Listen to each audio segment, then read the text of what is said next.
I have been tasked to speak about teamwork in the church, something I do very delightfully. So I thank you, Ibrahim, for choosing me to be the one to take these 5 or 10 minutes to do just this. Uh, I don't know how you would answer the question if you were asked, who is the greatest leader that has ever lived?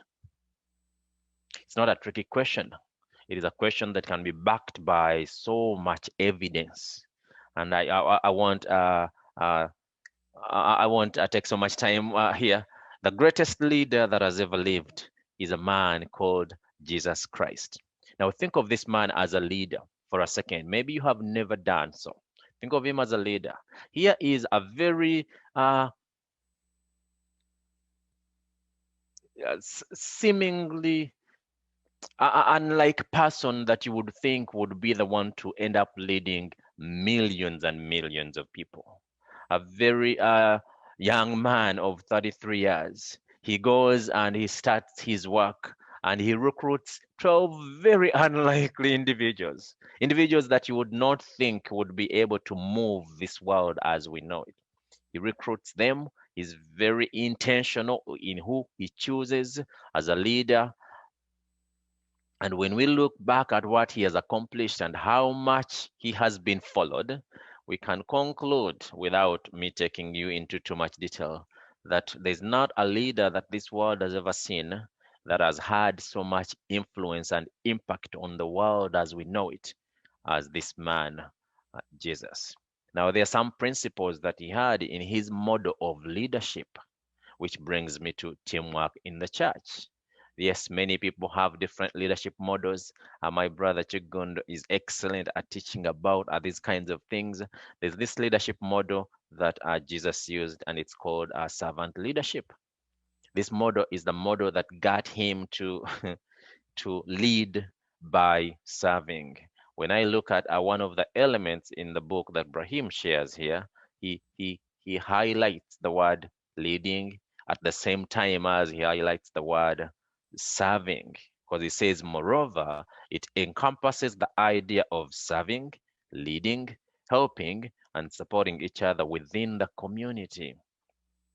I could go on and on about this particular one, but I'll be specific to what I've been asked to talk about, teamwork in the church.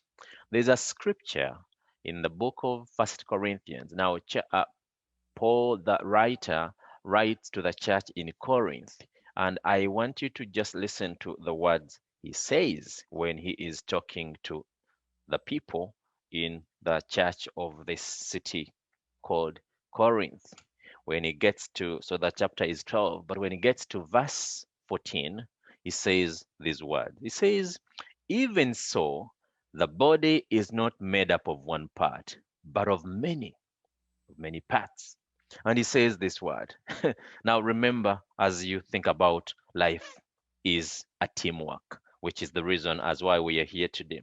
In verse 15, he says, now if the foot should say, because I am not a hand, I do not belong to the body, it would not for that reason stop being part of the body. In other words, whether you believe what Brahim is saying to you and I in this book, that life is teamwork, whether you don't believe it, it does not reduce it being a true statement. I want to say that one more time. Brahim is saying to us today that life is a teamwork.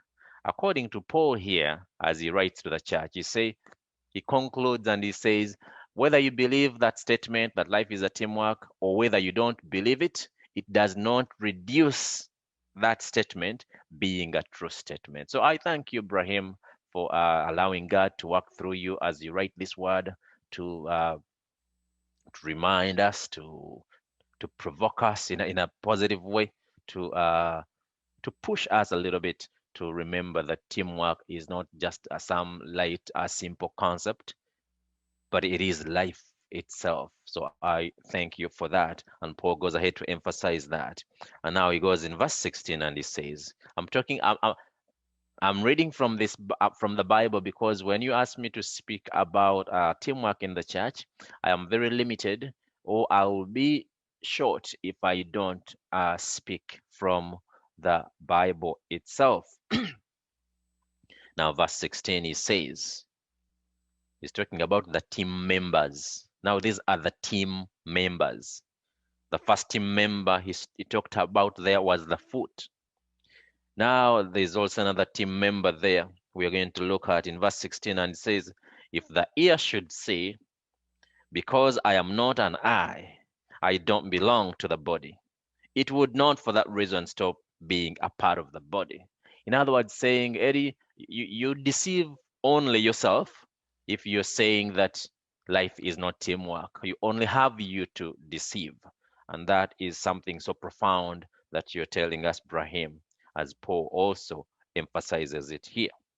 And in verse 17, it says, if the whole body were an eye, where would the sense of hearing be? In other words, he's saying to us an oxymoron here. He's saying it is impossible for us to function as just one person. It is just not possible.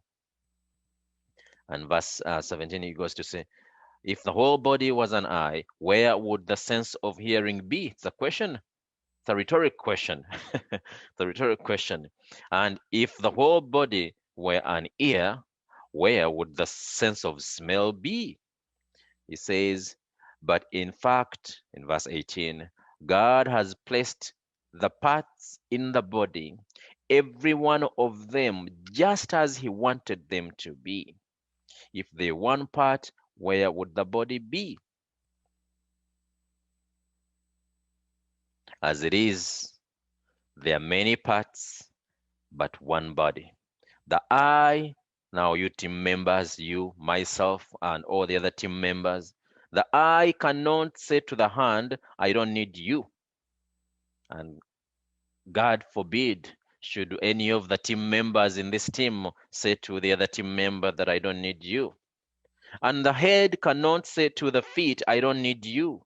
On the contrary, those parts of the body that seem to be weak are the dispensable. And I'm going to stop here. The point that I am emphasizing here as a way of really celebrating this word that Brahim has given us today in this book is that we do, whether we are aware, whether we're not aware, whether we agree or whether we don't agree, life is a teamwork. And for that, with those few words, I thank you. The church, in terms of the context of the church, we do not have what it takes to function if we do not operate as a team. We absolutely would not.